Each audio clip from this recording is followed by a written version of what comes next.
Shabbat Shalom, bien-aimés de partout, je salue vraiment tous ceux qui nous suivent, on en a de Belgique, des États-Unis, de France, Tiens, on n'a pas Sabine là, elle n'est pas là aujourd'hui, notre sœur Sabine? Non, elle n'est pas là, elle ne peut pas être là aujourd'hui. Et puis de Suisse, de France, enfin, des États-Unis, enfin j'en oublie sans doute, mais écoutez, que Dieu soit loué.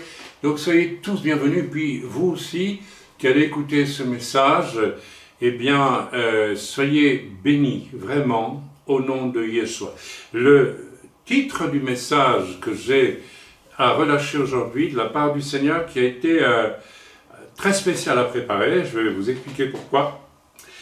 Le titre est le suivant, c'est « Fin des temps, boîte noire d'angoisse, mais il reste une espérance ». Je n'en dis pas plus. 3 petits points. Alors, je vais prier maintenant le Shema Israël, parce que je l'ai tellement à cœur. Je vais le prier d'abord simplement, puis le chanter. Et après ça, je passerai la parole à ma sœur Rivka, parce qu'elle a reçu, je pense, un ou deux passages en priant pour cette réunion. Nous sommes dans notre œuvre, nous ne sommes pas des centaines, c'est un fait, mais nous sommes extrêmement interactifs. Et je trouve que cela, c'est une chose qui me touche beaucoup et m'intéresse beaucoup parce qu'elle est signe de maturité. Une œuvre mature, c'est une œuvre où il y a de l'interaction. Et il n'y a pas seulement un homme qui fait ça, un autre qui fait la louange, et puis, vous voyez ce que je veux dire, chacun dans son box. Non. Nous sommes interactifs et nous allons aller de plus en plus vers cette espèce de souplesse interactive qui est le signe d'une église, d'un corps, d'un groupe, d'une assemblée, appelez ça d'une synagogue messianique, appelez ça comme vous voulez, mais de quelque chose de mûr. Et c'est très important pour les temps dans lesquels nous entrons aussi, nous soyons des gens mûrs. Bien, je vais donc prier le Shema Israël, et d'une façon qui va tout de suite m'attirer des foudres, je le sais, parce que j'ai pas mis de kippa, parce qu'il paraît que quand on met une kippa, c'est « oh, attention là, oh, vous judaïsez ».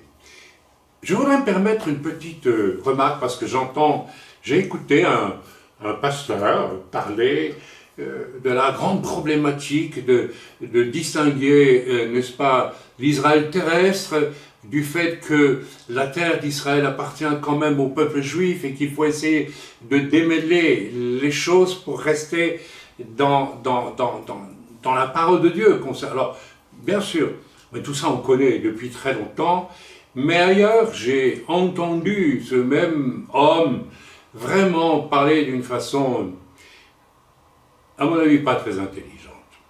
Oui, il y a des gens qui mettent des kippas, qui mettent des talit et qui judaïsent, etc., etc. Donc, je vais poser une question à ce pasteur.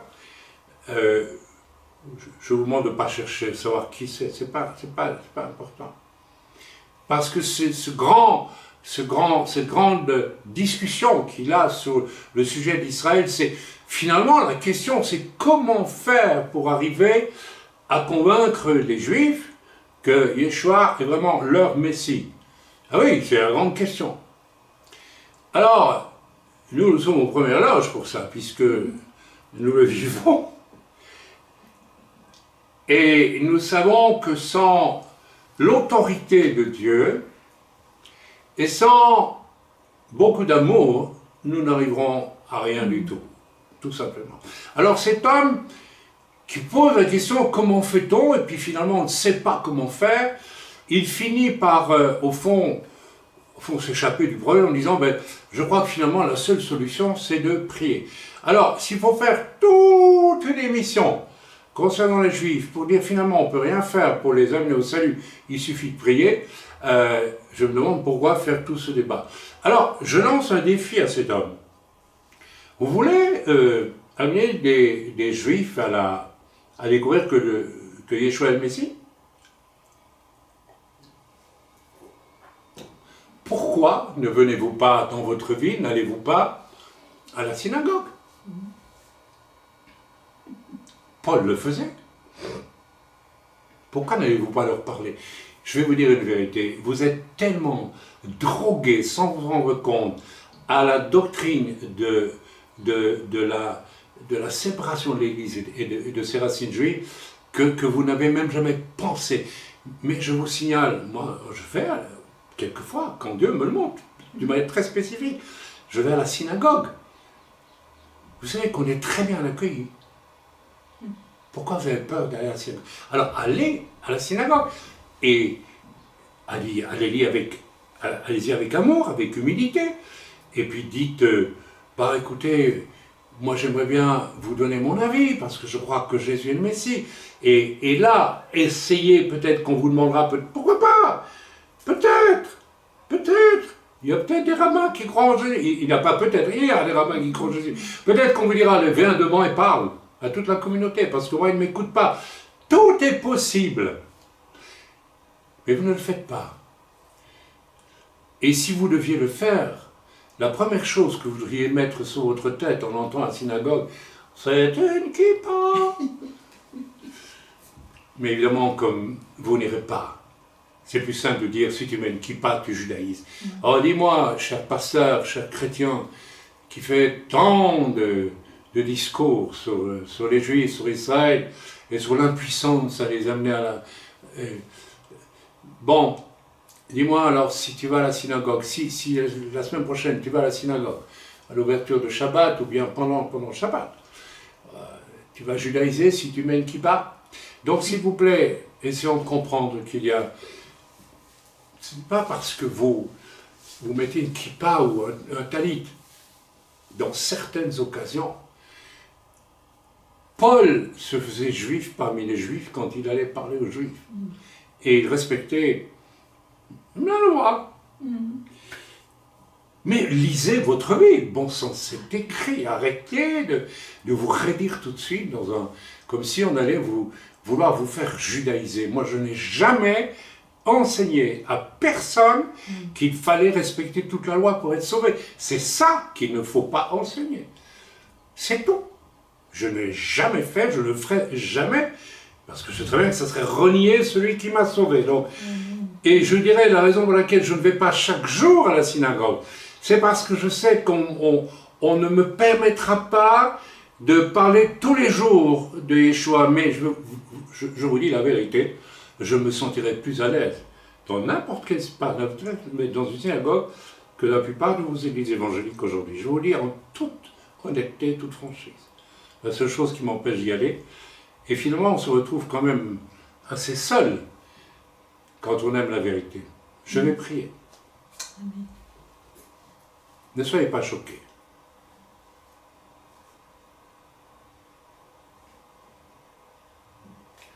Shema Israël, Adonai Eloheinu, Adonai Echad. Vous m'avez vu faire ce geste, et vous dites, ça y est, ils judaïsent. Les Juifs font cela.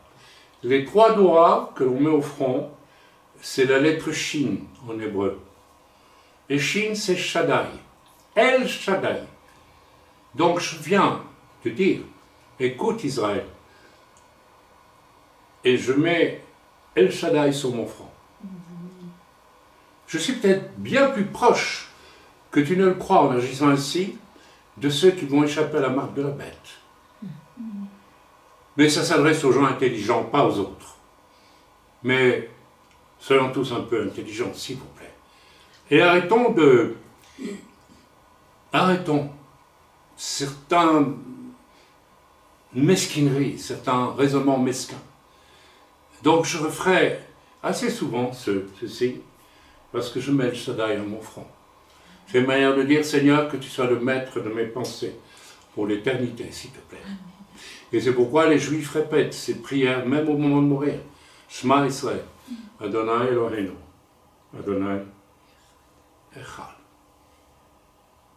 Et quand vous dites ça, vous dites tout. Shema Israël, Adonai Eloheinu Adonai Echad Baruch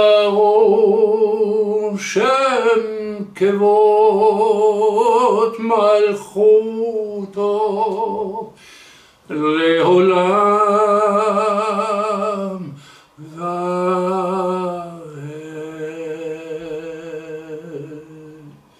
Écoute, ô mon peuple, écoute, l'Éternel ton Dieu est un, et il est amour. Amen. Je vais passer le siège à ma sœur Rivka Ruiz, qui a reçu 2 paroles en préparant dans la prière cette réunion. Bonjour frères et sœurs, voici ce que j'ai reçu en priant ce matin pour la réunion et le message que le Saint-Esprit a inspiré à son serviteur. Dans Hébreux 12, verset 25, « Gardez-vous de refuser d'entendre celui qui parle, car si ceux qui refusèrent d'entendre celui qui publiait des oracles sur la terre n'ont pas échappé, combien moins échapperons-nous si nous nous détournons de celui qui parle du haut des cieux ?» Et j'ai reçu aussi Jacques 1, 22. « Mettez en pratique la parole de Dieu et ne vous bornez pas à l'écouter en vous trompant vous-même par de faux raisonnements. » Bien, le Seigneur a parlé à travers notre sœur, et je pense que je l'ai déjà dit, mais je le répète, très très heureux de voir à quel point les choses sont en interaction de plus en plus dans l'œuvre. Nous aurons aussi une sœur du refuge qui nous donnera une parole suite au message qui va être donné. Elle a reçu en priant, mais nous l'avons écouté, bien sûr, puisqu'il faut gérer les paroles reçues. Peuvent très bien être de la chair et pas de l'esprit. Et il nous a paru bon qu'elle donne cette parole qu'elle a reçue au terme du message qui va être donné maintenant et qui déclenchera la louange, puisque nous aurons, n'est-ce pas, une louange en deuxième partie, un moment de témoignage, de prière, de louange et d'adoration à la fin de ce message. Ainsi nous a conduit le Seigneur pour organiser la réunion cette fois. Vous voyez, nous sommes très souples et nous obéissons à l'Esprit, et le Seigneur sait ce qu'il fait, et nous avons à obéir. Le Maître, c'est lui. J'en ai parlé la semaine dernière de, n'est-ce pas, Yeshua, notre Maître, Dieu, notre Maître. Mes amis, en préparant ce message, tout au long de la préparation, j'ai ressenti qu'il me manquait, qu'il manquerait pas jusqu'au bout, mais presque une pièce essentielle pour construire ce message. Et probablement la brique essentielle de l'édifice, si tant est qu'un message est un édifice. Et c'est hier soir, en échangeant avec les frères et sœurs au moment de l'ouverture de Shabbat, que, n'est-ce pas, et cette nuit, à travers mes songes, j'ai eu plusieurs songes, que la pièce manquante, la brique, si vous voulez, m'a été donnée. Et pour être précis, en écoutant hier soir Philippe de Villiers, figurez-vous, oui, cela y a contribué aussi. Philippe de Villiers est croyant. Alors je sais, vous me direz, il est catholique, etc. Mais vous savez, il est croyant et il ne s'en cache pas. Et sa pensée est greffée sur quand même une foi qui est Christ. Alors je ne veux pas rentrer dans le détail, ce n'est pas nécessaire aujourd'hui. Et il est en plus un homme lucide, ultra courageux dans le temps où nous sommes, où il est peut-être le seul homme ex-homme politique qui ose dire des choses que personne n'ose dire et que même, je vais vous le dire, des serviteurs de Dieu n'osent pas dire. Il est un marqueur, un analyste courageux et pointu pour notre temps. Et j'en suis arrivé à me poser la question, est-ce que cet homme ne jouirait pas d'une protection spéciale, peut-être de Dieu, pour oser dire si clairement tout ce qu'il dit? Rendez-vous compte, c'est quand même extraordinaire. Et normalement, il y a beaucoup de forces à travers les Illuminati et d'autres groupements, je ne nommerai pas, mais que vous devinez, qui auraient dû essayer de l'arrêter depuis longtemps, voire pire.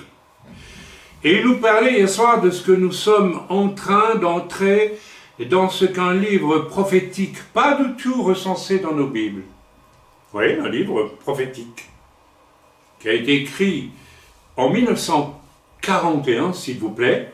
Il s'agit de 1984 de George Orwell. J'espère que vous l'avez lu. Et si vous l'avez lu, vous vous rendez compte que ce que Orwell a raconté comme venant dans notre univers en 1941 est exactement ce qui est en train de s'accomplir sous nos yeux. Et c'est intéressant aussi de se rendre compte que c'est en 1941, c'est-à-dire en plein début de la guerre, n'est-ce pas, que les choses que ce livre a été écrit. Alors il a été écrit face à la montée d'un système qu'on appelle le nazisme, qui avait comme but de dominer la Terre. Monsieur Hitler voulait mettre au point un Reich de 1000 ans, comme par hasard. Vous savez, il avait lu quelque chose dans la Bible quand même. Et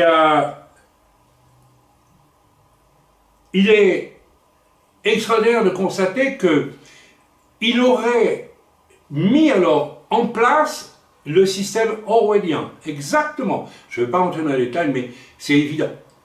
Prise de contrôle, destruction de toute source d'information qui le contredit, contrôle à tous égards, enfin, etc. Donc, ce qui est formidable, c'est que Dieu n'a pas permis que la prophétie d'Orwell s'incarna à travers Adolf Hitler. Ça aurait pu être le cas, parce que ce n'était pas encore le temps de Dieu. Ça veut dire donc ce dans quoi nous entrons maintenant, c'est un temps permis par Dieu. Ok. Et effectivement, nous y entrons. Sauf miracle, nous sommes en train d'entrer dans ce temps que j'appelle moi un temps de boîte noire, n'est-ce pas, qui nous fait penser à 1984 d'Orwell. D'où le titre de mon message, où il est question d'espérance. Donc, y a-t-il une espérance? Il y en a une. Et je me suis demandé pendant toute la conscience de ce message, mais cette espérance, elle vient de quoi et elle espère quoi? Et j'ai reçu finalement la clé, même ce matin, en sortant d'un songe, figurez-vous. Mes amis, nous entrons dans une boîte noire de contrôle satanique, n'est-ce pas? Argent numérique, c'est en route, hein. Contrôle de tout ce qui est information, par une information, enfin, suivez mon regard, c'est dans l'air, c'est là, hein.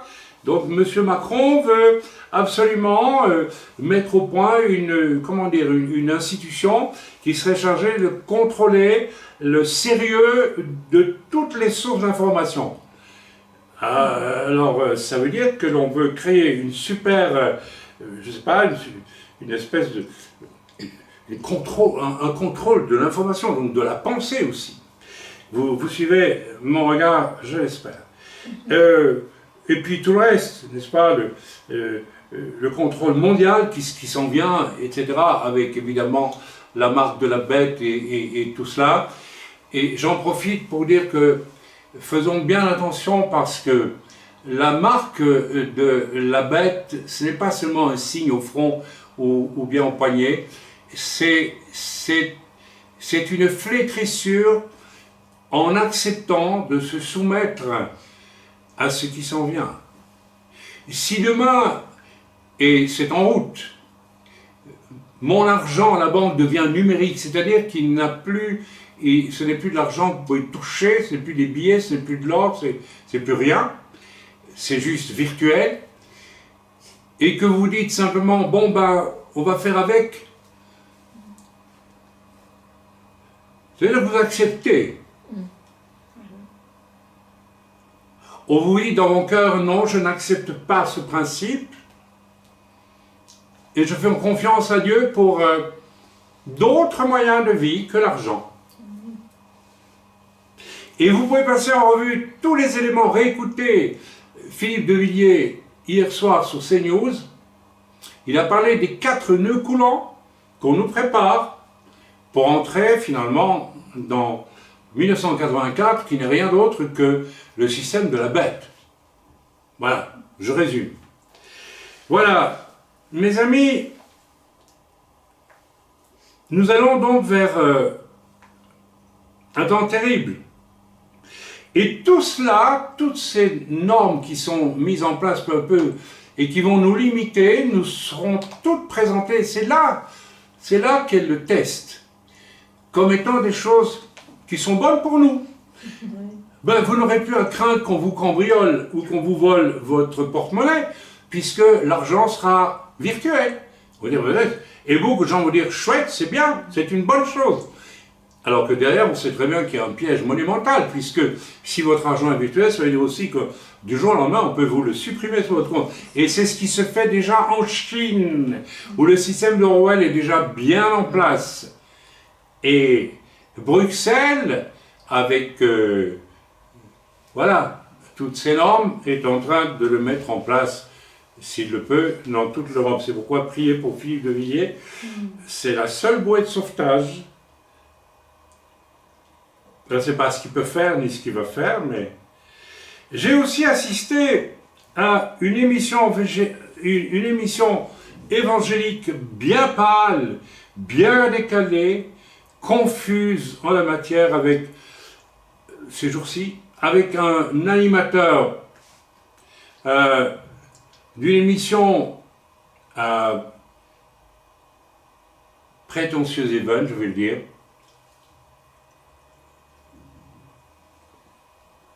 avec un et d'autres prophètes qui a, au cours de toute cette émission, quand on lui a posé des questions sérieuses,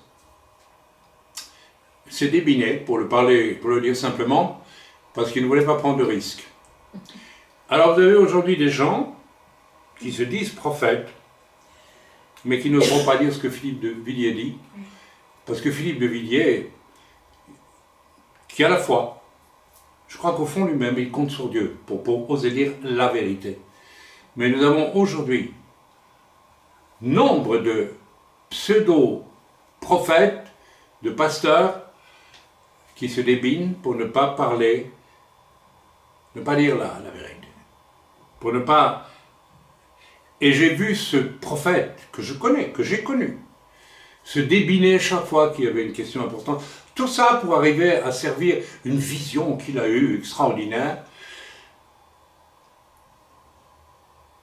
qui parlait que dans le grand chaos qui vient, Dieu va quand même rassembler les croyants entre eux. Et cet homme dont j'ai vu l'état d'esprit carriériste, le fonctionnement carriériste, flatté quand on lui demande, n'est-ce pas, conseil spirituel et tout, mais qui se débarrasse de vous lorsque vous passez par un moment difficile où il pourrait intervenir et où il préfère ne pas intervenir pour protéger au maximum ses entrées un peu partout. Vous vous rendez compte quel genre d'homme on a là? Et cet homme de terminer, que j'ai vu à l'œuvre pendant des décennies maintenant, et que l'on encense. Je l'ai vu terminer en disant, dans les temps difficiles, néanmoins, nous devons tous comprendre que nous ne sommes peut-être pas toujours d'accord les uns avec les autres. Nous avons des opinions sur toutes choses. Nous avons peut-être même des oppositions, voire des conflits. Mais il faut quand même jamais oublier que nous sommes tous disciples de Christ et donc nous devons rester unis.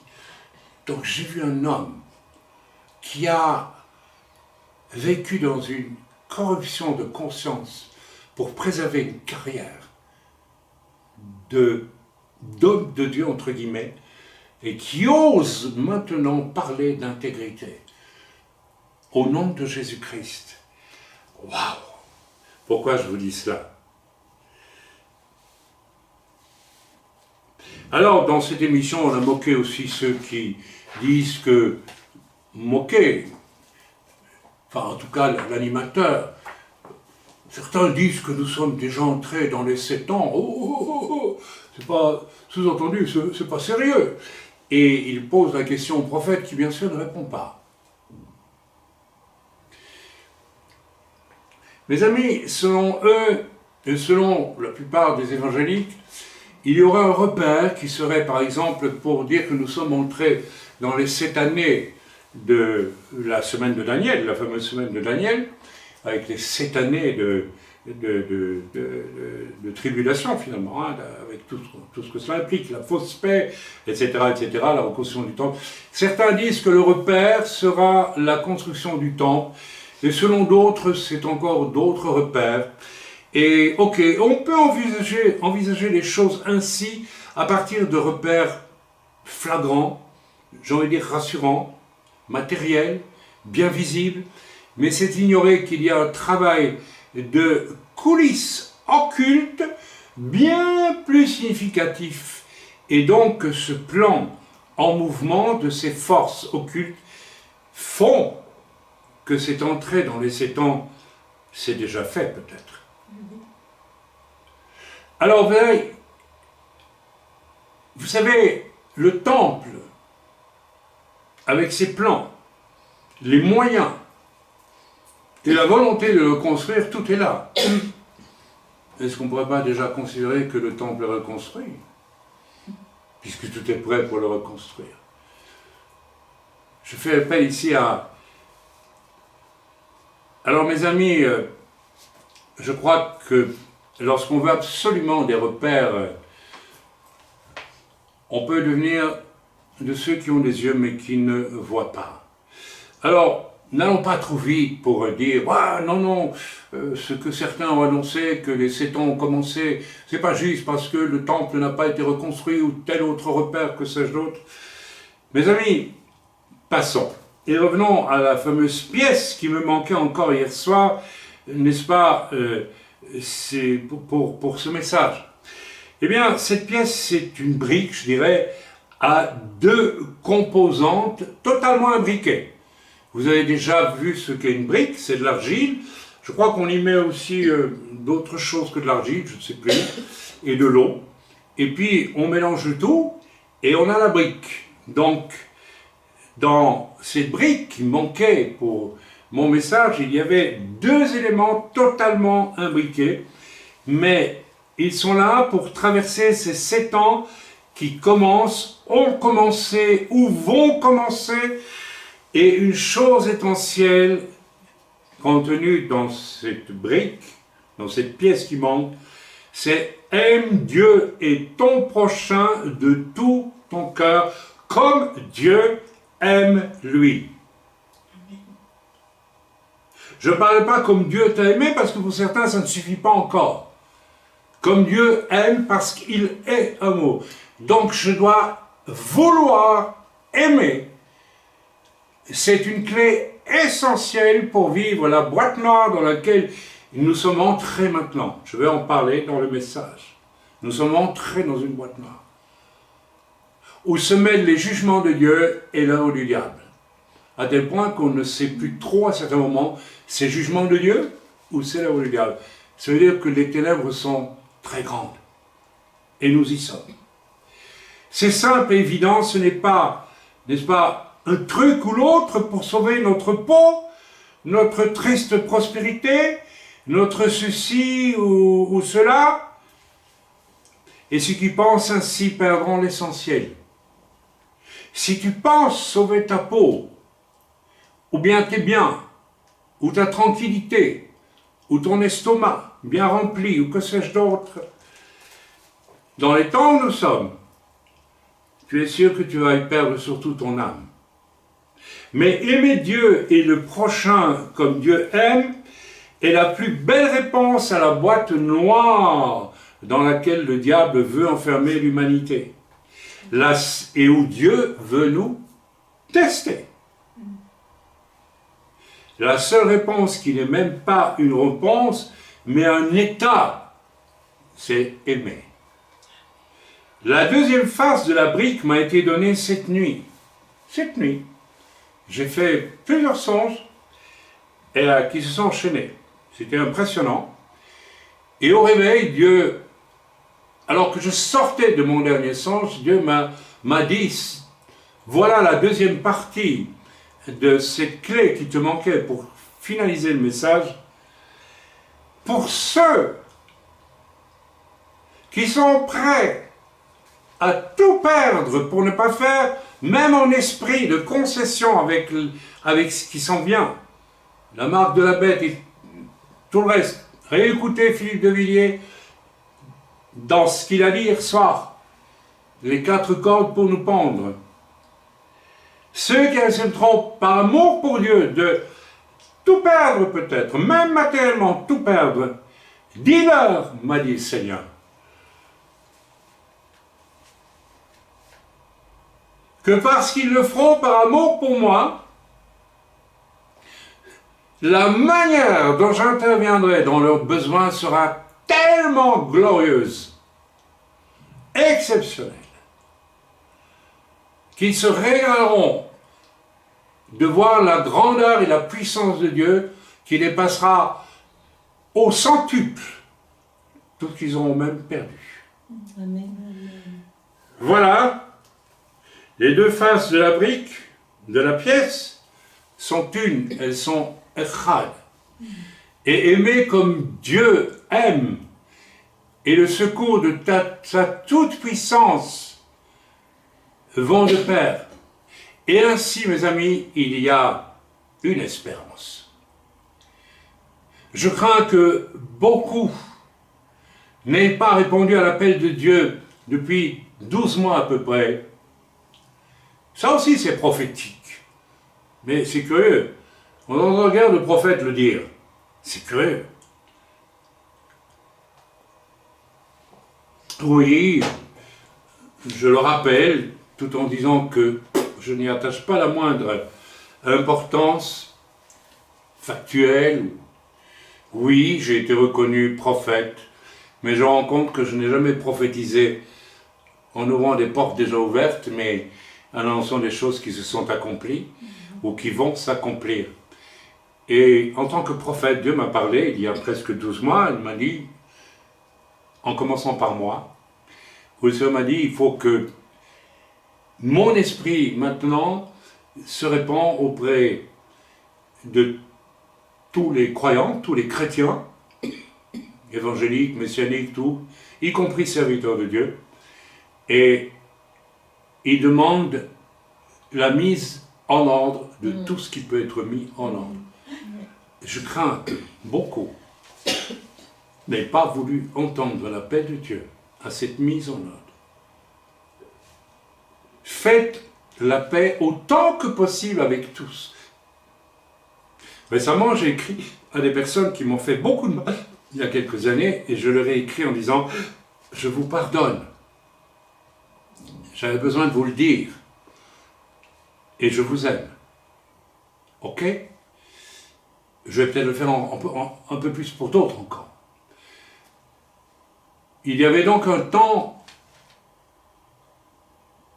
voulu par l'Esprit pour pardonner, pour réparer, pour se repentir auprès de ceux que l'on a discrédités, calomniés, abandonnés lâchement ou pire, par opportunisme carriériste, comme cet homme que l'on dit prophète et que j'ai vu parler d'unité au nom de Christ entre chrétiens alors qu'il a fait une carrière froide est déterminé pour, n'est-ce pas, juste mettre en valeur sa carrière d'homme de Dieu.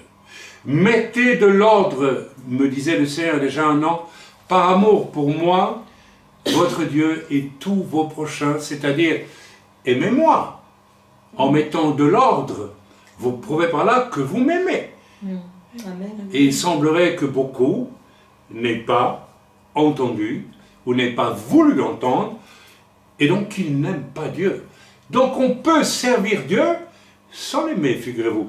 Et là, je bondis à pieds joints sur ce terrible verset, où plusieurs viendront devant le Seigneur en disant « Nous avons fait ceci, nous avons chassé des démons, nous avons été fameux sur l'estrade ou ailleurs, et nous avons fait ceci, nous avons fait cela. » Et où Yeshua leur dira, dans un profond dégoût, « Retire-toi de moi, je ne t'ai jamais connu. » C'est même une formule polie, ça veut dire « Tu ne m'as jamais aimé. » Et tu commets l'iniquité.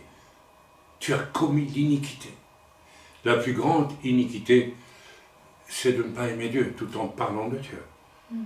Waouh, vous allez me dire que ce n'est pas possible. C'est possible. Et en refusant cela avec humilité, c'est-à-dire la repentance, la mise en ordre, la réparation, l'amour à apporter à ceux que vous avez vraiment abandonnés alors que vous deviez les aider, les accompagner dans certains moments. En faisant ça, vous avez vitrifié en vous une chose terrible. Je n'aime pas au point d'être vrai et au point d'agir avec honnêteté et humilité. Vous avez alors créé la brique qui retombera sur votre tête, mais ce n'est pas la brique amour et soutien miraculeux de Dieu dans les temps difficiles, c'est une autre brique. Je vais aller dans le message maintenant, j'espère que j'obéis au Seigneur et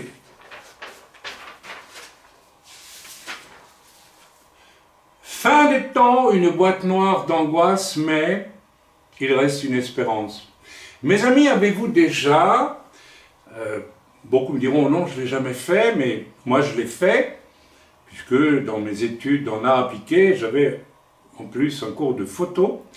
Avez-vous déjà développé un film en laboratoire et ensuite, dans le noir, imprimé avec la lumière rouge qui est là dans le labo, vous avez déjà vu ça dans un labo photo, une photo sur un papier argenté, vierge, que vous trempez dans le liquide de développement et qui va permettre que paraisse peu à peu la photo qui va de rien du tout apparaître dans du flou et puis de plus en plus précise jusqu'à l'image finie, figée, fixée, définitive.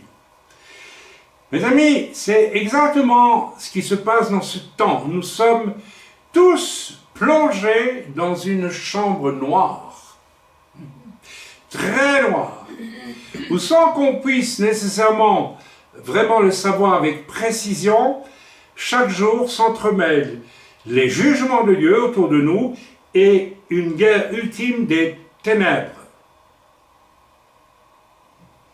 J'espère que je n'oublie rien.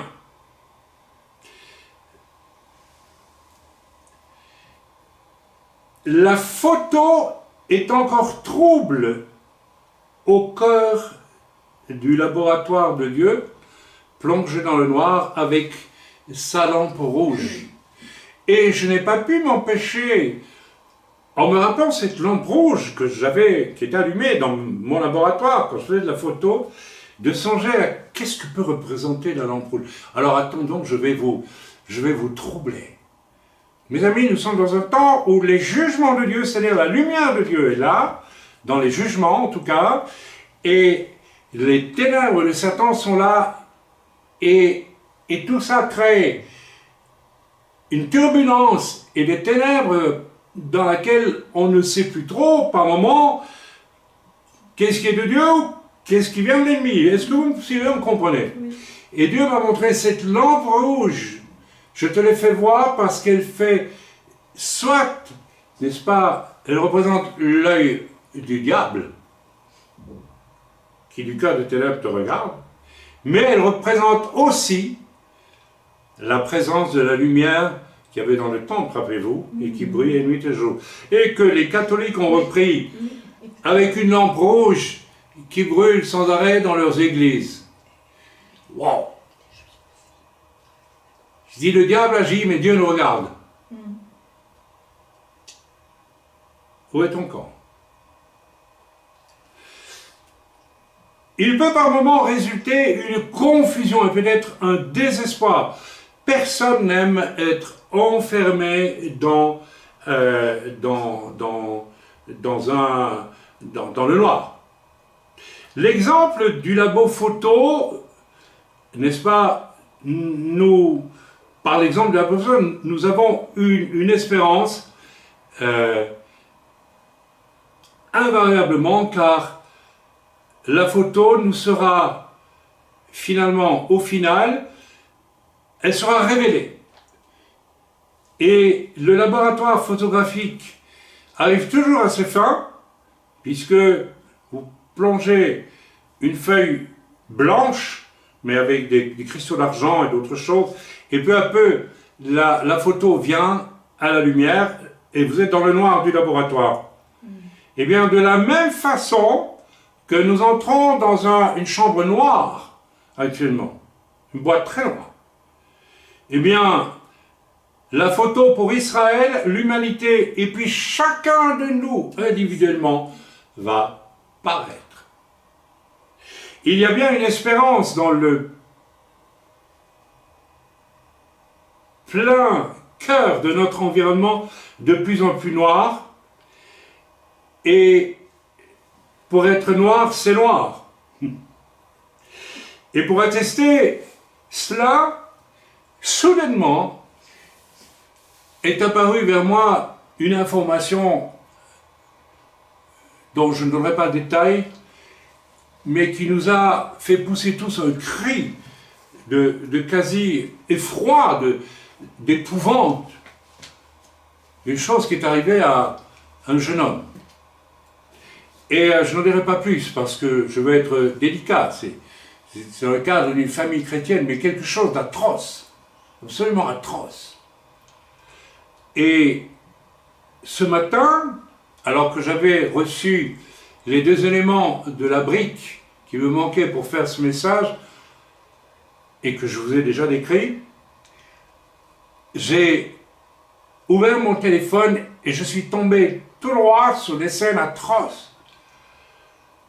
Sur ne mettez pas vos enfants dans l'école officielle aux États-Unis, parce que regardez ce qui s'y passe. Et j'ai vu, filmé par des élèves eux-mêmes, des scènes d'une violence, où on ne se contente pas de donner un coup de poing à l'autre, mais où on le bat à coup de poing pour le tuer. Vous avez des adolescents qui sont remplis d'une haine aujourd'hui. Et il y avait plusieurs scènes abominables où on voyait une gamine américaine noire, n'est-ce pas, battre jusqu'à, à mon avis, la tuer une autre gamine américaine, qui était blanche, mais enfin. Et Dieu m'a montré, les ténèbres augmentent et vont encore augmenter. Disons à présent, parce que tout est noir et tout deviendra encore plus noir.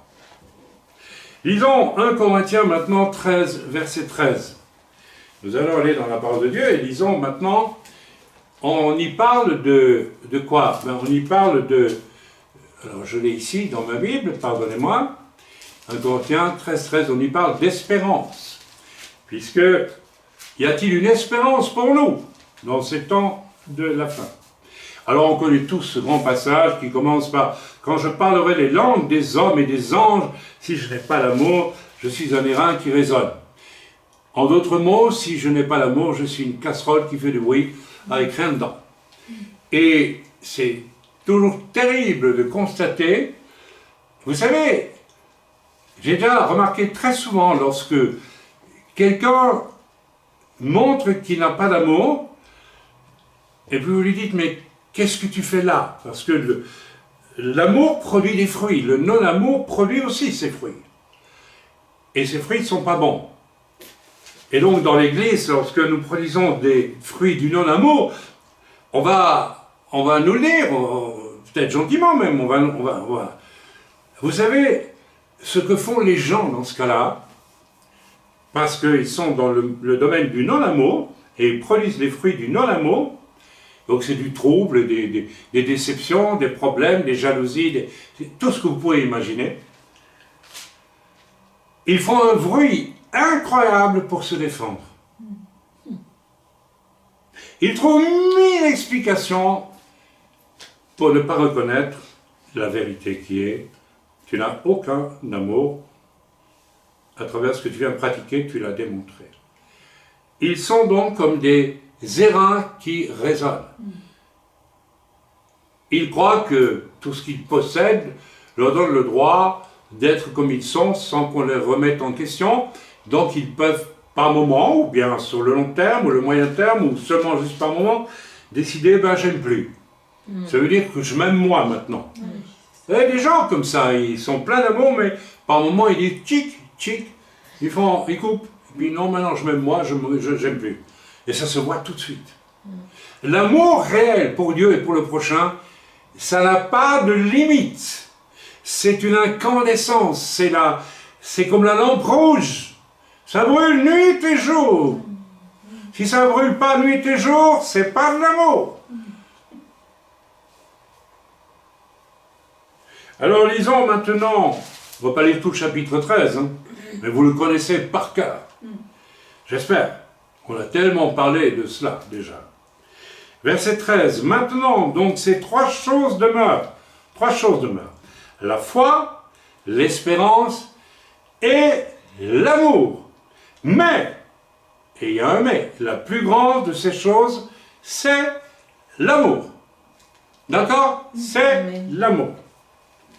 Important. Ok. Alors, il y a de l'espérance, de la foi et de l'amour, c'est les choses les plus importantes. Mais il y en a une qui est plus grande que les deux autres, c'est l'amour. Mais l'espérance de quoi, finalement? L'espérance que Dieu finira toujours son travail, quelles que soient les ténèbres autour de moi et même en nous. Ça, c'est une première espérance. Amen. Quelles que soient les ténèbres autour de moi, ou même en moi, Dieu finira son travail. Et son travail, tu dois collaborer. Si tu te mets à aimer comme Dieu aime, ben, tu vas participer du travail de Dieu. Autrement, tu ne participes de rien du tout. Si nous sommes au moins en accord avec lui sur ce point, ce qui requiert humilité et amour. Nous avons lu 1 Corinthiens 13, la foi sur laquelle aucune vie de l'esprit n'est active. Je résume. Aucune vie de l'esprit n'est active. Et il faut reconnaître que la vie de foi de la plupart des chrétiens n'est pas... Donc je vais vous donner le secret. Si l'amour est plus grand que la foi et que l'espérance, ça veut dire que si tu as l'amour, ta foi elle va être formidable. Et si tu as l'amour, tu as une espérance. Tu veux une espérance pour traverser les ténèbres qui sont devant nous? Il faut l'amour. Donc l'espérance vient en deuxième place avec la foi. Pourquoi est-ce que ça vient après l'amour? Parce que si nous avons l'amour, nous avons Dieu, puisque Dieu est amour. Et donc l'assurance que notre espérance ne peut être vaine, c'est impossible. Si j'ai Dieu, mon espérance ne peut être vaine. Et je l'ai déjà dit, celui qui ne prendra pas la marque de la bête, je parle ici de l'état d'esprit, autant que la marque visible, qui peut-être finalement ne sera même pas très visible. On n'en sait rien. Il y a eu tellement de propositions à ce niveau-là. Peut-être qu'on n'a même jamais proposé les dominos pour ça, j'en sais rien, si. Je dis n'importe quoi, parce que c'est dans l'état d'esprit qu'est la marque de la bête, à mon avis. Donc l'espérance vient en deuxième plan avec la foi. Pourquoi? Car si nous avons l'amour, je l'ai dit, nous avons Dieu et donc l'assurance que notre espérance ne peut être vaine. C'est impossible. Donc il y a ici une première leçon. L'espérance, alors suivez-moi, elle est comme un enfant en formation dans le ventre de sa mère, dans le liquide amniotique. À votre avis, qu'est-ce qu'il espère, ce fœtus qui se développe et qui à un moment donné a un cerveau et des émotions? Il donne des coups de poing. Hein, quand vous pouvez la parler à votre futur enfant, mais il réagit. Qu'est-ce qu'il espère, à votre avis, le plus? Sortir et voir la lumière. Oui. C'est tout. Donc, dans ce temps, nous sommes un peu comme ce bébé qui veut voir la lumière et qui, pour le moment, vit dans quoi? Écoutez, normalement, sauf malheur, dans une question d'amour parfait. Quelle est la mère qui n'aime pas l'enfant qui se développe? Sauf exception, je sais, les femmes violées, etc. Et encore, généralement, l'amour prend le dessus et la femme accepte l'enfant. Parce que l'amour est plus fort que la mort. L'amour est plus fort que... Amen. Oui. Donc, nous avons tous, en tant que fœtus qui s'est développé, connu l'espérance de la lumière à voir en naissant et découvrir, n'est-ce pas, pendant 9 mois, quelque chose d'exceptionnel, le lieu de l'amour parfait, la clé de notre espérance qui est de voir la lumière, c'est l'amour. Et vous pouvez transposer ça, Dieu a mis ça dans le naturel, vous pouvez le transposer, là nous sommes, vous savez, c'est pas pour rien qu'il est question régulièrement de cette notion de contraction pour la venue du Mashiach, les contractions, n'est-ce pas? Je crois que vous voyez que... Mes amis, quelle merveille quand la photo, je reviens sur la photo, hein, qui révèle peu à peu l'image, comme le bébé sort, fini, terminé. Ça va ensemble comme comparaison. Mais quelle merveille quand la photo viendra peu à peu, n'est-ce pas, sur le papier du laboratoire trempé dans le liquide. Et permettez-moi de refaire la même comparaison que je viens de faire, le fœtus baignant dans le liquide amniotique, et l'amour de sa mère viendra peu à peu à la lumière, et nul besoin de parler d'espérance de la mère et de l'enfant, ils espèrent tous les deux. Et pourtant, cette photo, le fœtus se révèle dans le noir, durant 9 mois. Incroyable, la comparaison. Intéressant, non? Ce n'est évidemment pas un hasard si la naissance finale du règne messianique de Yeshua à Yerushalayim est précédée des vêtements comparés à des contractions. Idem pour tout ce qui précède une réelle nouvelle naissance. Si ton âme n'est pas passée dans le noir de la détresse de ta vie de péché, et si tu n'as pas aspiré à la lumière chrétienne, de tradition, d'habitude, ou de nouvelles naissances avortées, parce qu'il y a des nouvelles naissances qui avortent, il y a des bébés qui peuvent être avortés, naturellement ou pas. Et il y a des nouvelles naissances qui, bien que précédées de ténèbres, mais apparemment pas assez, dirait-on, sont venues à la lumière pour vivre un moment la lumière et puis avorter.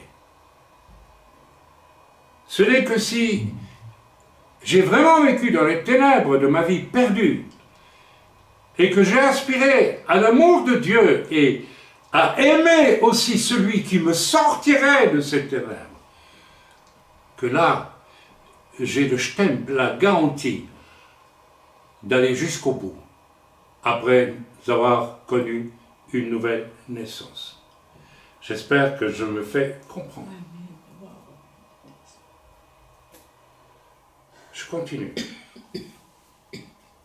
Là, ça devient compliqué. Donc le tout, mes amis, est au fond d'être sûr que l'on va faire partie de la photo qui est en train d'être révélée. Amen. Ou du fœtus. Et si j'ai confessé Yeshua comme Sauveur, Seigneur et surtout Maître, rappelez-vous le dernier message, j'ai foi, et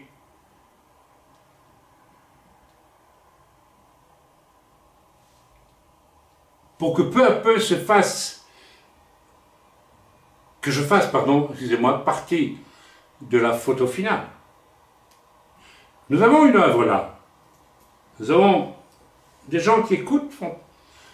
Vous êtes potentiellement tous sur la photo, mais êtes-vous certain, quand la photo va être révélée à travers le noir de laboratoire dans lequel nous entrons maintenant, vous serez sur la photo ou vous ne serez pas sur la photo?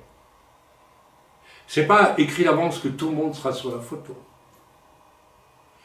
Dans les ténèbres actuelles, je suis potentiellement dans le papier photo en développement, potentiellement.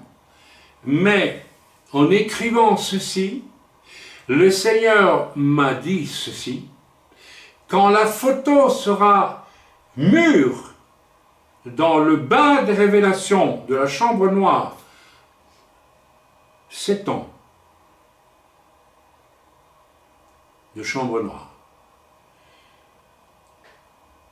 Dans le bain révélateur, beaucoup risquent de ne pas apparaître sur la photo.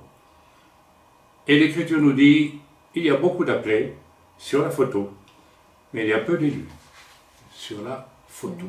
Lisons à présent, je vais un peu vous emmener dans quelque chose qui va vous paraître plus compliqué, mais non, ce n'est pas compliqué. Lisons à présent Ézéchiel 37, versets 1 à 14, et nous allons surtout essayer de comprendre ce que le Seigneur nous dit par un réma ici.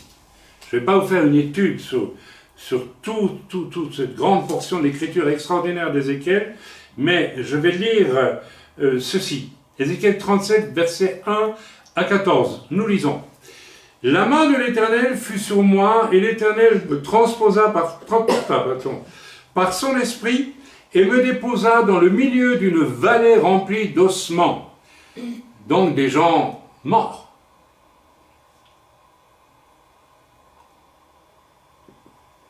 Il me fit passer auprès d'eux tout autour, et voici, ils étaient fort nombreux à la surface de la vallée, et ils étaient secs, complètement secs. Ça peut être notre cas spirituellement aujourd'hui, ou dans notre manière d'être chrétien. Peut-être que nous sentons que nous sommes secs. Peut-être que nous sommes même presque morts, ou quasiment morts. Eh oui, on peut devenir rétrograde et on peut même complètement abandonner la foi, et on est mort. Mais il y a une espérance. Même pour toi, qui m'écoutes, si tu es comme cet os sec aujourd'hui, sache que Dieu peut te ressusciter. D'ailleurs, il ressuscitera tous les os de la création un jour. Donc, la mort est vaincue. La mort a été vaincue. Mais ce serait tragique d'être mort spirituellement autant que d'être mort physiquement. Et être ressuscité pour être désigné mort spirituel. On continue. Il me dit, fils de l'homme, ces eaux pourront-ils revivre? Je répondis, Seigneur éternel, tu le sais. Il me dit, prophétise sur ces eaux et dis-leur, ossements desséchés, écoutez la parole de l'Éternel. Écoutez la parole, c'est là que c'est important. Écoutez la parole de l'Éternel. Dieu, quand il parle même à des os morts, il peut leur rendre la vie, mes amis. Mais il faut écouter si Dieu te dit, c'est par orgueil, c'est par un cœur dur, c'est par un refus de te repentir, un refus de mettre de l'ordre dans ta vie, un refus d'aimer les autres, d'aimer Dieu, que tu es devenu que tu es sec et même mort. Ça, écoute la parole de Dieu qui est Dieu. Dieu est sa parole et Dieu est amour. Et c'est avec son amour que Dieu te parle aujourd'hui. Réponds, réagis, ne reste pas comme certains, muets, enfermés par l'orgueil et le cœur sec et dur, qui ne veut pas aimer, qui veut être aimé beaucoup, mais aimer, non. Voici, je vais faire entrer en vous un esprit et vous vivrez. Écoutez, ça, je sais que ça s'adresse à Israël, ceci, mais ça va au-delà. Recevez ceci comme un réma pour vous peut-être aujourd'hui. Je vous donnerai des nerfs. Je ferai croître sur vous de la chair, je vous couvrirai de peau. Je mettrai en vous un esprit et vous vivrez. Amen. Je continue pas, vous connaissez, vous pouvez le lire ça chez vous, n'est-ce pas? Et puis c'est quelque chose d'extraordinaire, c'est la maison d'Israël entière que Dieu... quel est le sens, le réma, au fond de cette vision si terrible? Il s'agit ici du sommet d'une période noire, si noire, qui a duré même 2000 ans pour Israël et qui a, n'est-ce pas, et pour laquelle la Shoah fut la plus terrible aventure de ténèbres ultime. Ici, le diable a fait tout son possible pour annihiler un peuple plongé dans une boîte de ténèbres absolues. Mais, car il y a un mais, 3 ans après, 45, il y a eu 48. Le grand laboratoire divin, n'est-ce pas, a donné une espérance à la maison d'Israël.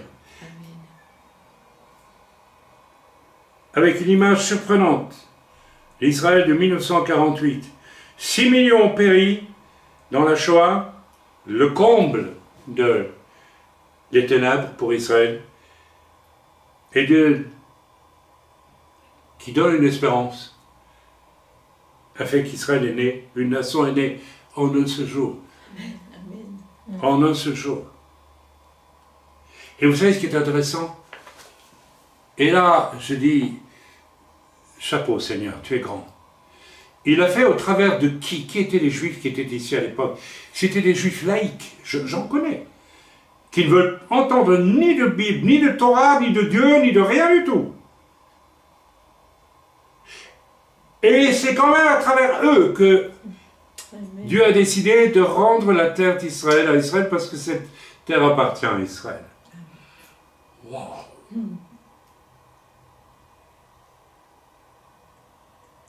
Donc Dieu utilise même des gens qui ne veulent pas de lui pour accomplir ses desseins.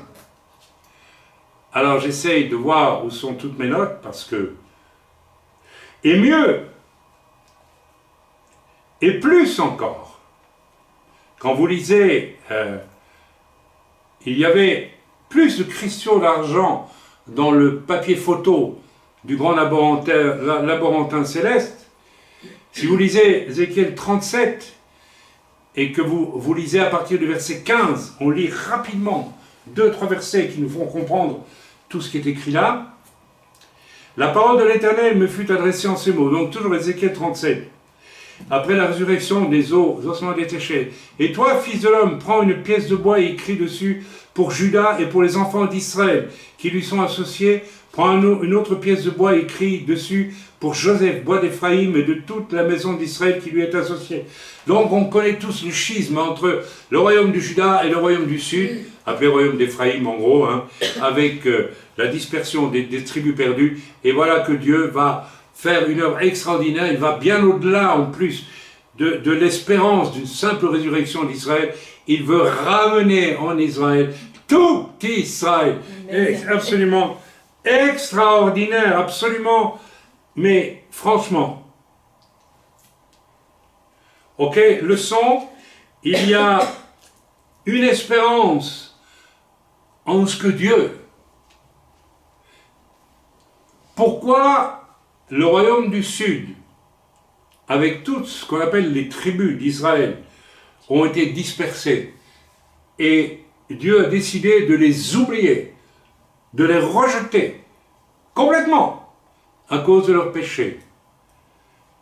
En quoi le fait que Dieu dise dans Ézéchiel 37, je vais les ramener est extraordinaire, et signifie que aussi loin que tu puisses aller dans le mal, dans l'égoïsme, dans la rébellion contre Dieu, dans l'autosatisfaction, tout en te disant chrétien, aussi loin peux-tu aller, Dieu peut quand même te ramener. Amen.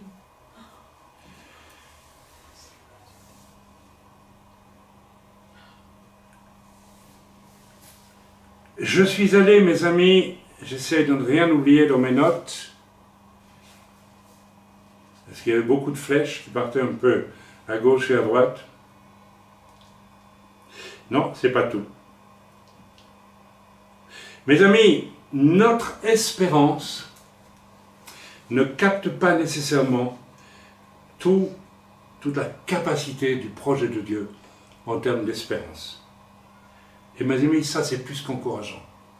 Comme je l'ai reçu dans l'introduction, ceux qui vont tout perdre peut-être, parce qu'ils ne voudront pas même être gentils avec les éléments de la marque de la bête qui commencent à venir, en se disant je vais essayer de tirer sur la corde le plus longtemps possible. Vous risquez de tout perdre, mais l'espérance est ce que Dieu va faire pour vous quand vous aurez tout perdu par amour pour Dieu, c'est incomparable. Ok? Ceci est tellement important. Mais rappel éternel. L'amour pour Dieu et le prochain, on ne se contente pas d'en parler. On ne se contente pas d'en parler. On le pratique. Et c'est le bain révélateur dans le labo photo et dans le liquide amniotique du fœtus. C'est le bain de nos espérances. Plus tu aimes, plus tu peux espérer. Tu ne peux espérer en rien d'autre qu'en ça.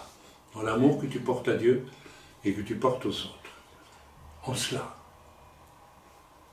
tu peux être assuré de la grande protection de Dieu, même si tu perds tout. Si tu veux une délivrance, aime d'abord. Mes amis, je suis allé à Auschwitz en 2011. Vous pouvez trouver la description de cela dans Keila, tome 2. C'était en septembre 2011. Allez lire ce livre. Je suis allé à Auschwitz, n'en déplaise que ceux qui disent, si vous mettez une kippa ou un talit, je ne veux pas une kippa et un talit tout le temps, eh bien, n'en déplaise à ceux qui disent que vous judaïsez, c'est étrange quand même.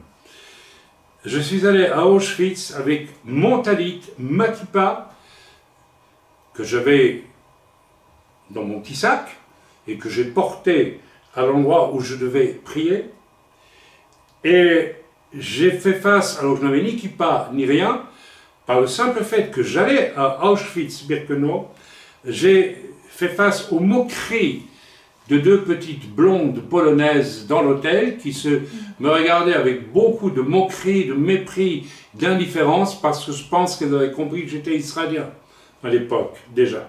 Oui, largement, depuis 11 ans. J'ai fait face aussi à, n'est-ce pas, de l'antisémitisme dans l'autobus qui me conduisait de Cracovie à Auschwitz. Lorsque je suis arrivé, j'étais le seul restant dans l'autobus, tous les autres étaient descendus en cours de route, dans des villages, etc. Et le chauffeur a deviné pourquoi je venais, et d'un air narquois, il s'est mis devant la porte ouverte et il m'a dit « Bienvenue à Auschwitz, monsieur », mais l'air de dire « Hein, peut-être tu aurais dû venir… il avait vraiment ça dans… C'était terrible. Ok ? Et arrivé sur place, qu'est-ce que j'ai vu à l'entrée d'Auschwitz? J'ai vu une chose impensable, je le dis parce que je l'ai vu.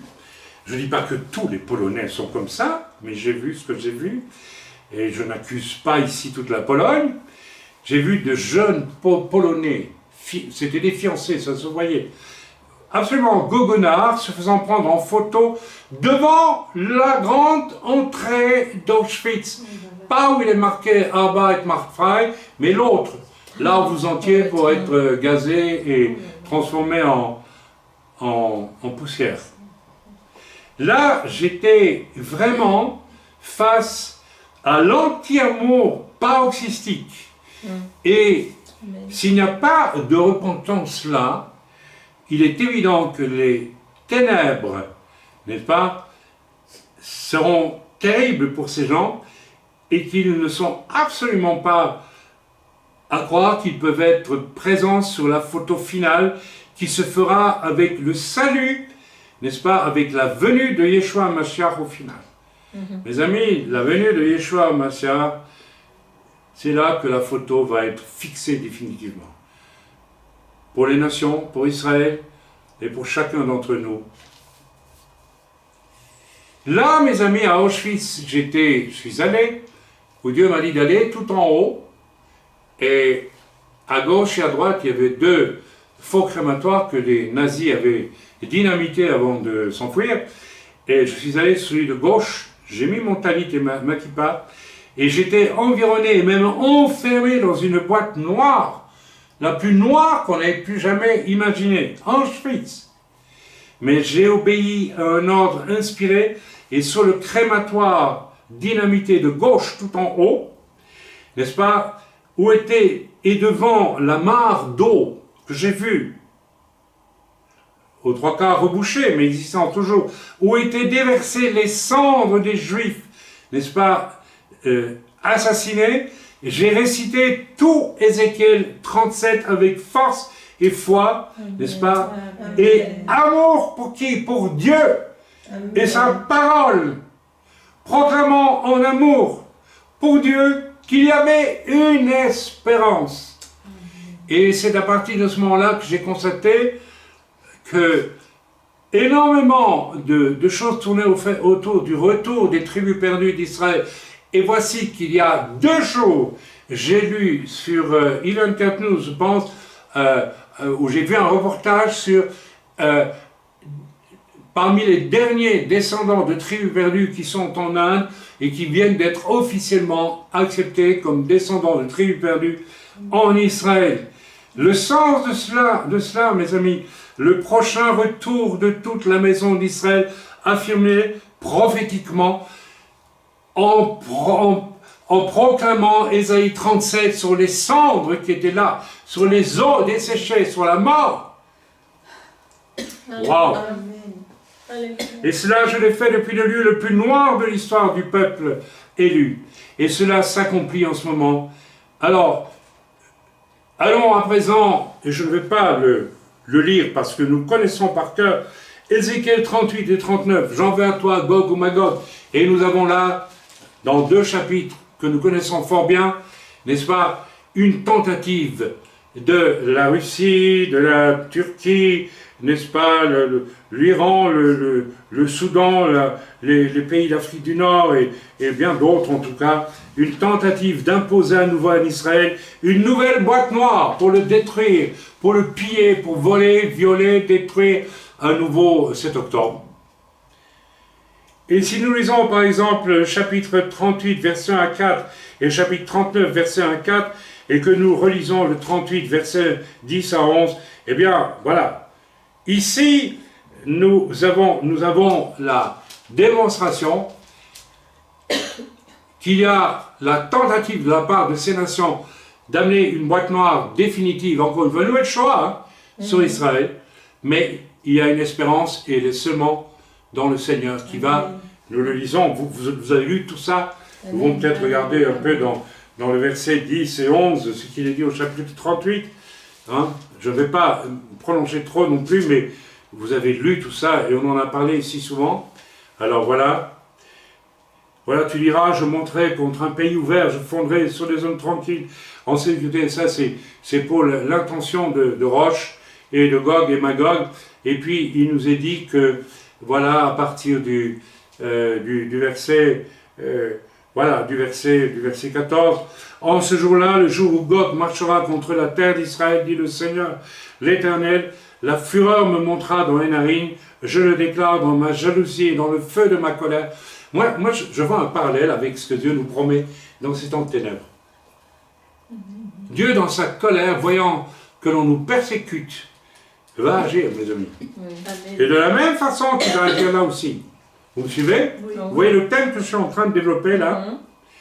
En ce jour-là, il y aura un grand tumulte dans le pays d'Israël, etc., etc. Et puis, on connaît la suite, n'est-ce pas? Toutes ces armées vont être détruites sur les montagnes d'Israël. Et il faudra, je ne sais plus combien de temps pour enterrer les morts. 7 ans. 7 ans, je pense. Oui, 7 années pour enterrer tous ces morts. Ici, dans les ténèbres du cœur de Gog, Dieu laisse libre cours aux pensées mauvaises de Gog, Magog et alliés, mais Dieu tire la photo finale. Leçon. En ce temps si proche de Gog ou Magog, aimes-tu Israël? Non pas Israël dans ce qu'on peut trouver de discutable, mais en tant que peuple qui est sur une terre que Dieu lui a promise en Abraham, Amen. confirmée, etc. Aimes-tu Israël ou non? Ou pire. Et dans ce dont je vous ai parlé, dans cette émission que j'ai suivie et dont je vais déjà parler, j'ai vu la réponse hypocrite d'un prophète à qui on demandait son avis sur la haine antisémite qui grandit aujourd'hui dans des cénacles chrétiens de toutes sortes. Le prophète aurait dû répondre « Je désapprouve ça ». Amen. Il n'a pas répondu. Il a noyé le poisson parce qu'il a peur de s'attirer des foudres en disant qu'il aime Israël. C'est quoi ça comme prophète? Donc cet homme joue même à aimer Israël, mais il ne va pas le proclamer quand il faut le proclamer. Waouh! Alors mon cher, lorsque tu fonctionnes comme ça, et puis en plus, ma femme et moi, nous avons suivi cette émission et nous étions tellement mal à l'aise parce qu'il régnait un tel climat de vantardise, de flatterie, d'encensement mutuel et de fausseté que déjà là, nous étions écœurés. Mais en plus, pendant la nuit, j'étais attaqué, sans raison personnelle, par un esprit d'impureté sexuelle. Je me suis réveillé, j'ai dit, Seigneur, qu'est-ce qui m'arrive? Ça vient pas de moi. Tu sais, Seigneur, mais je suis extrêmement, à mon âge en plus, extrêmement clair dans ces choses. Dieu m'a dit, non, il y avait parmi eux une personne en plein compromis de débauche et de péché sexuel. Le comble de l'hypocrisie. Vous savez, je me souviens, moi, d'un prophète, qui se voulait prophète, qui était absolument voulu venir exercer son ministère dans une de mes réunions, il y a tant d'années. Et finalement, lassé, je lui ai dit, bon, écoute, viens, on verra. Hein. Et puis, quand il est arrivé, l'Esprit de Dieu m'a montré qu'il avait pratiqué un geste d'impureté particulièrement non descriptible ici, mais que vous pouvez deviner. Eh oui, et je lui ai dit, qu'est-ce que tu viens de faire avant de venir ici pour prophétiser? Il a reconnu.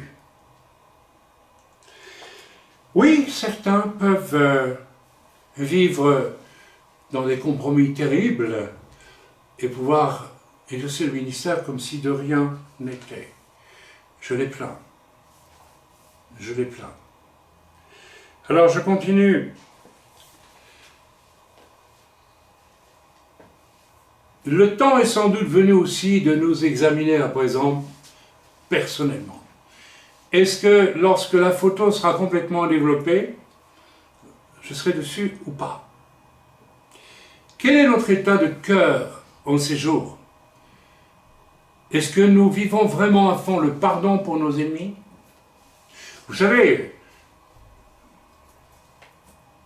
cet homme dont je vous ai parlé m'a déçu, mais d'une manière invraisemblable il y a des années, mais je lui ai pardonné. Et je l'aime, je peux le voir sans aucune émotion négative. Je lui ai pardonné. Avons-nous de la bienveillance envers autrui, car je ne juge pas, me déclarant moi-même faillible, pécheur, ou suis-je, n'est-ce pas, de la race spirituelle de Gog ou Magog et alliés, esclave du ressentiment et peut-être pire, de la jalousie. Qu'est-ce qui motive Gog, Magog et tous ceux qui viennent? Il n'y a qu'une chose à la base, la jalousie. Pourquoi ces Juifs et pas moi? Waouh! la doctrine du remplacement d'Israël par l'Église. C'est simplement de la jalousie. Hein. La jalousie fait faire des choses terribles. Alors, lisons à présent 1 Jean 2, versets 9 à 11. Et là, on va vraiment lire, parce que ce sont des versets précieux, très précieux même. Alors, je laisse 1 Corinthiens, 1 Jean 2. Donc, 1 Jean 2, versets 9 à 11. Lisons ensemble. Où est mon 9? Celui qui prétend être dans la lumière et qui est son frère est encore dans les ténèbres. Celui qui aime son frère demeure dans la lumière. Celui qui aime, pas une fois de temps en temps, qui aime en permanence, et a fortiori, et d'abord Dieu, est dans la lumière. Si tu n'as pas cet amour, tu n'es pas dans la lumière. Un amour qui est Dieu, un amour qui se dessine, un amour qui veut être, et pas un amour qu'on attend venir comme une espèce de, je ne sais pas trop quoi. Peter Pan, baguette magique, qu'est-ce que je sais d'autre? Celui qui aime son frère demeure dans la lumière, et aucune occasion de chute n'est en lui. Amen. Extraordinaire! Aucune occasion de chute. Tu veux ne pas être tenté? Aime. Et tu verras que les tentations vont disparaître. Oui. Ben, parlez-en aux gens plus âgés qui ont appris à aimer Dieu de tout leur cœur, en tout temps, et le prochain comme lui-même. Ils ont très peu de tentations. Très très peu. Et ils peuvent encore y être soumis, mais en tout cas pour les choses grossières, non. C'est tout à fait impossible. Mais celui qui est son frère est dans les ténèbres, il marche dans les ténèbres et il ne sait où il va, parce que les ténèbres ont aveuglé ses yeux. Vous imaginez? Vous voulez traverser la boîte noire dans laquelle nous nous trouvons maintenant, sans savoir où vous allez? Waouh! Moi, j'ai pas envie. Hein. Je sais où je vais. Et je sais que je dois aimer pour y arriver. Et que je dois absolument compter sur Dieu, quitte à tout perdre pour le Seigneur, mais à bénéficier de son amour extraordinaire. Et là, je sais où je vais. Même si je perds tout. Amen. J'ai donc dit 1 Jean 2, verset 9 à 11. Et je l'ai écrit. Et nous allons, continuons. Plus, non, c'est plus tard. Repentons-nous vite, où il se pourrait alors que Dieu nous amène sur ces collines pour un jugement fracassant et mortel, aussi brutal et surtout définitif que l'apparition définitive fixée de la photo de nos jours au labo de Dieu. Ça va, le temps est sans doute venu aussi de mettre notre espérance en marche, en aimant Dieu et notre prochain, et en mettant un ordre maximum dans nos vies. Et si vous avez découvert que vous avez manqué d'amour pour Dieu, et par conséquent même d'amour pour votre prochain dans les jours qui viennent de précéder, eh bien écoutez, ne vous contentez pas de faire des grandes déclarations, mais demandez pardon de façon précise aux gens que vous avez déçus. Ah, et ça demande de l'humilité. Ah, ça demande de l'humilité. Alors dans ce cas-là, on devient une casserole qui fait beaucoup de bruit, on justifie à ses propres yeux, et puis, bon, il ne faut pas trop m'en dire, hein, oui. Vous savez, j'ai dit il y a quelque temps à quelqu'un, mais est-ce que tu te rends compte de l'arrogance de ton comportement? Ben oui, je l'ai dit, hein, c'était, voilà, c'était extraordinairement... mais dit sur ce ton, moi j'entends pas, je demande pardon à Dieu. Ou je te demande pardon, frère. Mais je l'ai dit, donc ça suffit, quoi. C'est ça qu'on entendait. Voilà. L'orgueil. Il n'y a pas d'amour. Il n'y a pas d'humilité. Et si votre vie est comme ce paysage d'Ézéchiel 37, versets 1 et 2, complètement sec, vous êtes comme un os sec, et de recevoir aujourd'hui l'appel de Dieu à une totale résurrection spirituelle, Non, votre vie réduite à des os secs ne signifie pas la mort, mais doit et peut signifier résurrection. Cela dépend de chacun d'entre nous. Si je suis sec et mort, c'est peut-être que j'ai tout simplement oublié d'aimer.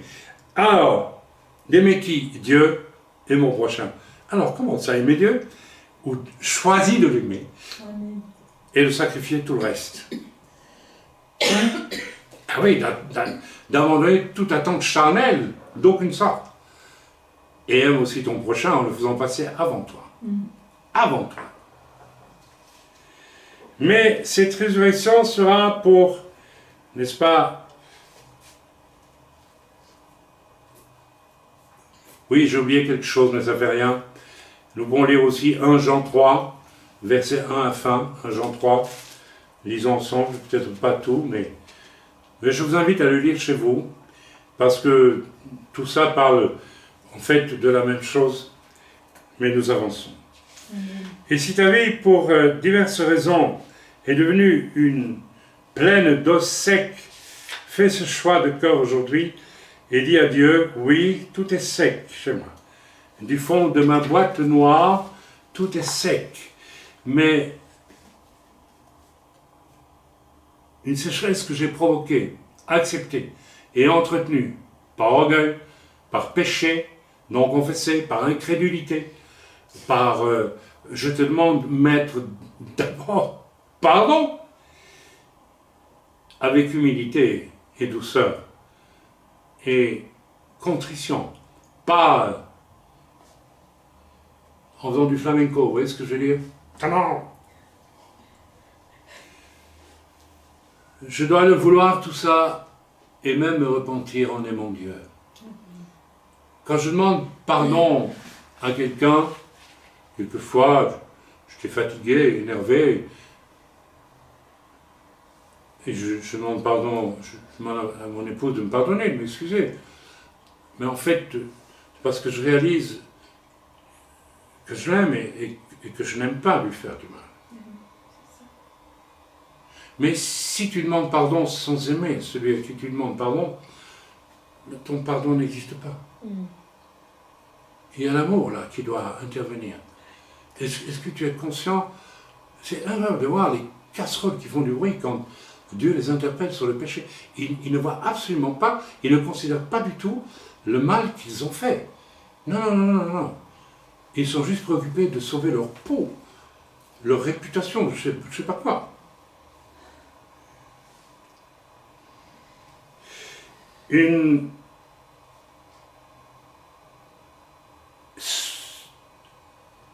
Faites cette prière, Seigneur,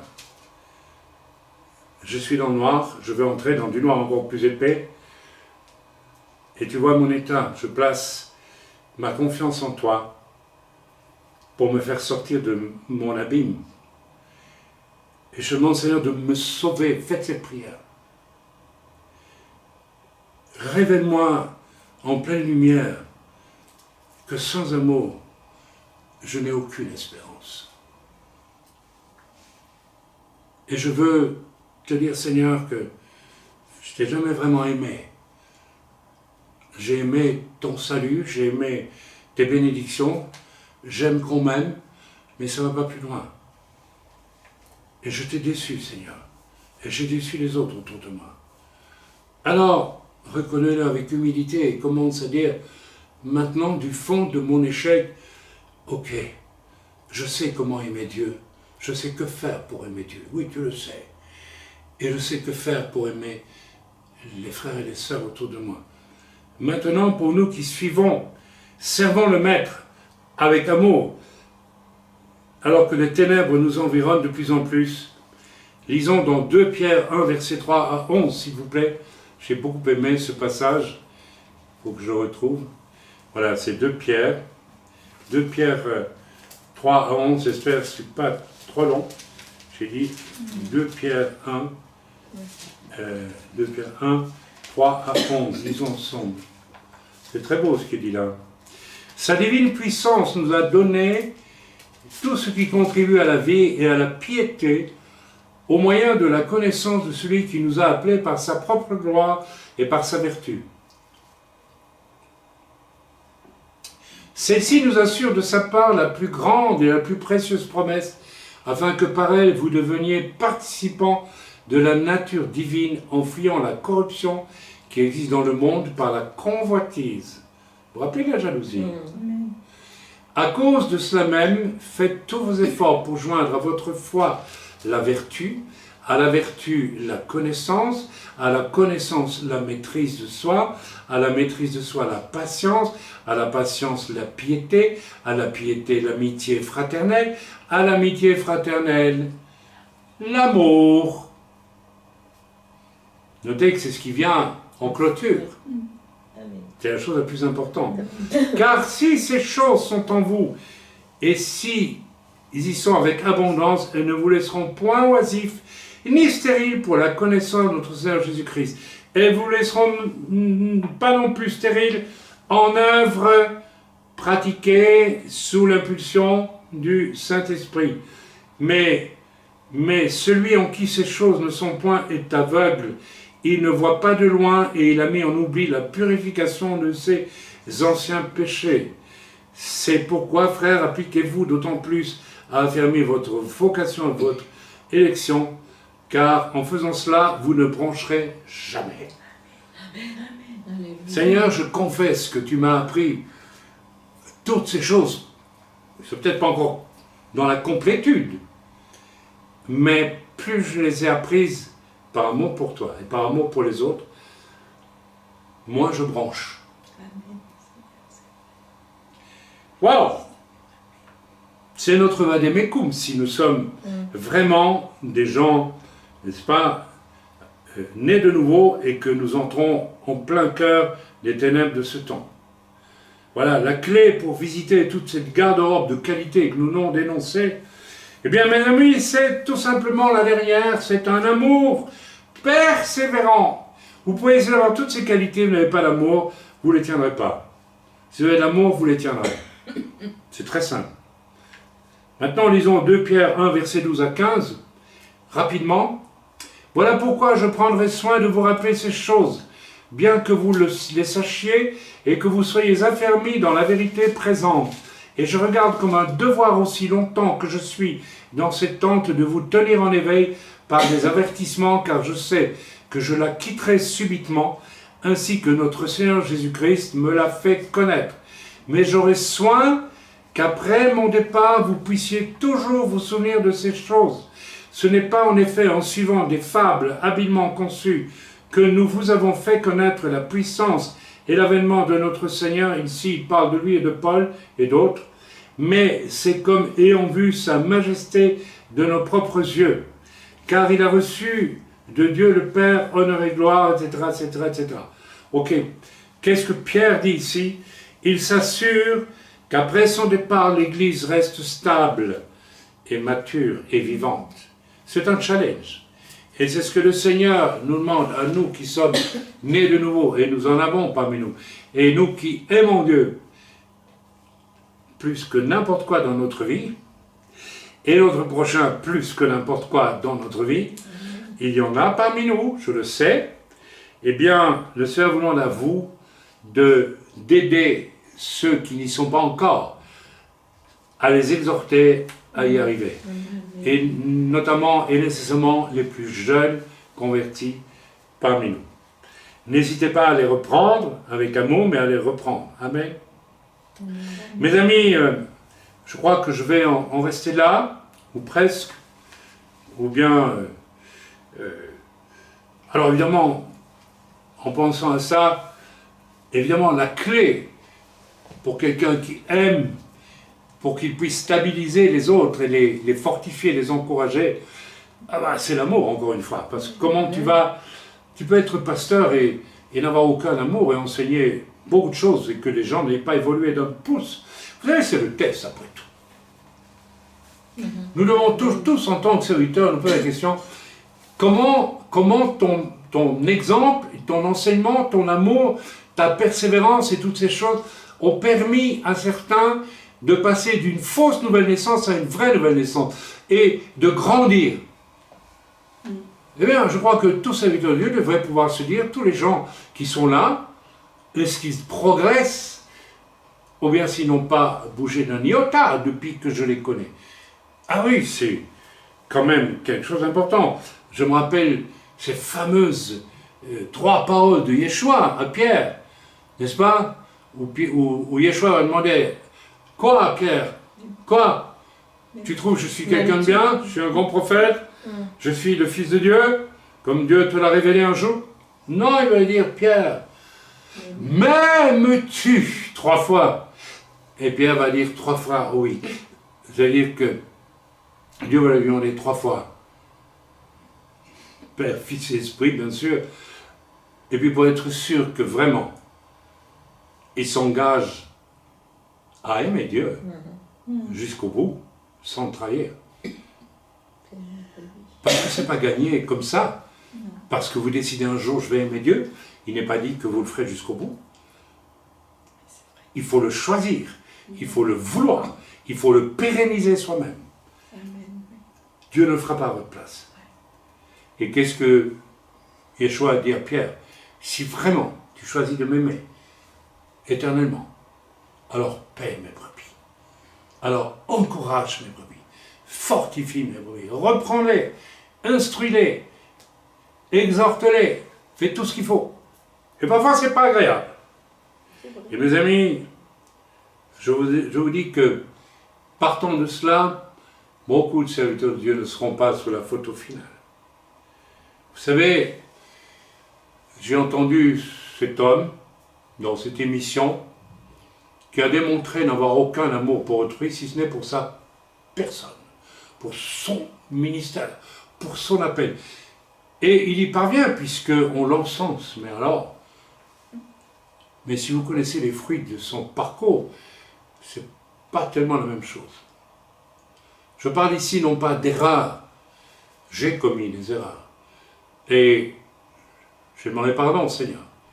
Je parle ici d'un choix délibéré de ne pas aimer, de trahir même la confiance d'autrui, alors qu'autrui attend notre amour. Si je fais une chose que Dieu m'interpelle, je serai prêt à me repentir, mais je ne me souviens pas l'avoir fait. Je me tourne vers ceux qui sont ici, dites-moi.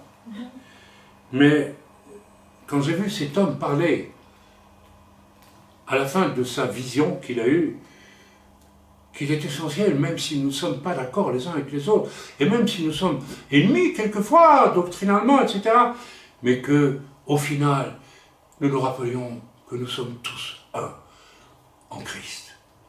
Ah bon. Moi je dis qu'on est un en Christ en aimant les autres, même en faisant des fautes et des erreurs, mais en aimant. Oui, Seigneur.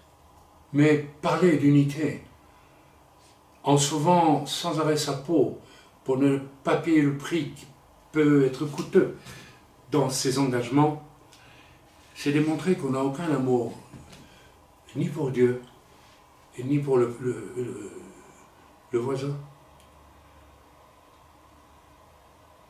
Et on ne sera pas sur la photo finale.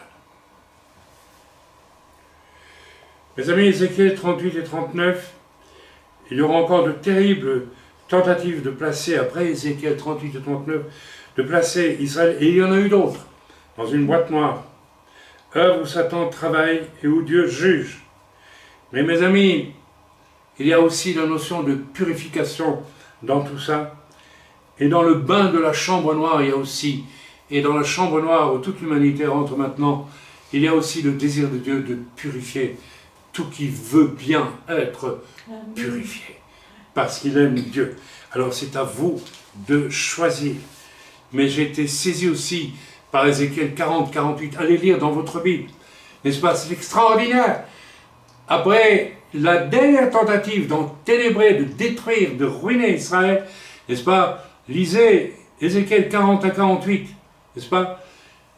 Le grand laboratoire du Dieu Tout-Puissant va révéler, n'est-ce pas, au retour de Yeshua, n'est-ce pas, toute chose, mais le temple reconstruit pour le millénium, celui-là, ou venu d'en haut, selon certains, qu'importe, la terre habitée par, n'est-ce pas, du torrent d'Égypte jusqu'à l'Euphrate pour Israël, les 12 tribus reconstituées, le Yeshua, n'est-ce pas, inaugurant un règne de 1000 ans de paix pour l'humanité, n'est-ce pas, et vous avez le détail de tout ça dans Ésaïe 40-48, donc après l'ultime tentative d'enténébrer, vous avez la lumière et vous avez la photo qui apparaît complètement révélée et glorieuse. Alors que nous soyons totalement enténébrés par notre état de pécheurs, enténébrés peut-être par notre état de chrétien rétrograde ou en décalage par rapport à notre appel, peut-être nous avons abandonné quelque chose de notre appel parce que nous n'avons pas assez d'amour pour Dieu. Ça existe. Peut-être avons-nous refusé. Je connais des chrétiens qui refusent l'appel de Dieu. Ils connaissent à fond la Bible, mais non, je ne veux pas servir Dieu parce que mon amour pour Dieu est relatif en réalité. Ils ne vous le diront pas. Et si vous leur dites en face, vous allez entendre les casseroles. Hein. Ça va faire du bruit. Hein. Mais de quel droit tu me juges? Je ne juge pas, je dis que je trouve. J'ai vécu ça une fois. J'ai dit un jour à un homme, mais qu'est-ce que tu attends pour servir Dieu? Qu'est-ce que tu attends? Pourquoi tu ne viens pas travailler avec moi? Tu connais la Bible mieux que la plupart des chrétiens, et tu ne fais rien pour Dieu. Tu te contentes d'écouter, tu venais écouter, mais il aimait bien écouter mes messages. Et le jour, je lui dis, bon, si tu venais pour travailler avec moi, ce serait pas mal, non? Je n'ai plus vu. Ça a fait un grand bruit de casserole dans l'air. Ok? Oui, il y a tous sont invités pour participer à la photo finale du grand laboratoire de nos âmes racheté par Yeshua à la croix, qui est aussi la croix et la résurrection. Oui, il y a une espérance et bien plus encore, et cela où que tu en sois arrivé maintenant. Et la clé, le verrou de sécurité absolue, c'est aimer Dieu et renoncer à soi-même. Amen. Parce que l'amour de soi, c'est toujours greffé sur l'orgueil maladif qui nous habite tous. Alors courage, les rétrogrades, courage, courage, courage. J'arrive à la fin, rassurez-vous. Je crois que je vais même m'arrêter complètement ici et vous inviter à vous repentir si c'est nécessaire, mais avec humilité, s'il vous plaît. Et pas parce qu'il faut bien, avec conviction de cœur. Vous avez conscience que vous avez manqué d'amour pour Dieu et pour les prochains. Cessez de naviguer en boîte noire et avouez votre échec à Dieu. Seul, c'est votre orgueil qui cherche à vous en empêcher, ou à le faire avec arrogance, ou à le faire en le niant, ou que sais-je d'autre. Venez à la lumière et commencez à choisir d'aimer Dieu et les autres. Tombez à genoux et repentez-vous pour commencer délibérément à aimer, c'est-à-dire Dieu et l'autre plus que vous-même. Et la toute puissance de Dieu va vous accompagner dans le parcours de la boîte noire des 7 ans dans lesquels nous entrons. Amen. Je vais demander maintenant à Elisheva, mon épouse, de vous lire 2 passages qu'elle a reçus avant de venir à ce culte. Bonsoir frères et sœurs. Alors écoutez, moi je suis vraiment secouée par tout ce que j'ai entendu. Et je veux vraiment vous dire que ce matin en priant, le Seigneur m'a dit 2 choses. Il m'a dit tout d'abord, va lire Ésaïe 27 et les 2-3 versets qui précèdent. Alors je vais vous les lire. Et puis il m'a parlé aussi du passage du jour dans les trésors de la foi de Spurgeon. Et donc, je vais vous les lire aussi, et ça m'impressionne, parce que je crois que Dieu parle vraiment, il a parlé à travers son serviteur, et je crois que ceci est une confirmation. Alors, dans Ésaïe 26, verset 20 tout d'abord, jusqu'à la fin, et puis tout Ésaïe 27 qui est très court, rassurez-vous. Va mon peuple, entre dans ta chambre et ferme la porte derrière toi. Cache-toi pour quelques instants jusqu'à ce que la colère soit passée. Car voici l'Éternel sort de sa demeure pour punir les crimes des habitants de la terre. Et la terre mettra le sang à nu. Elle ne couvrira plus les meurtres.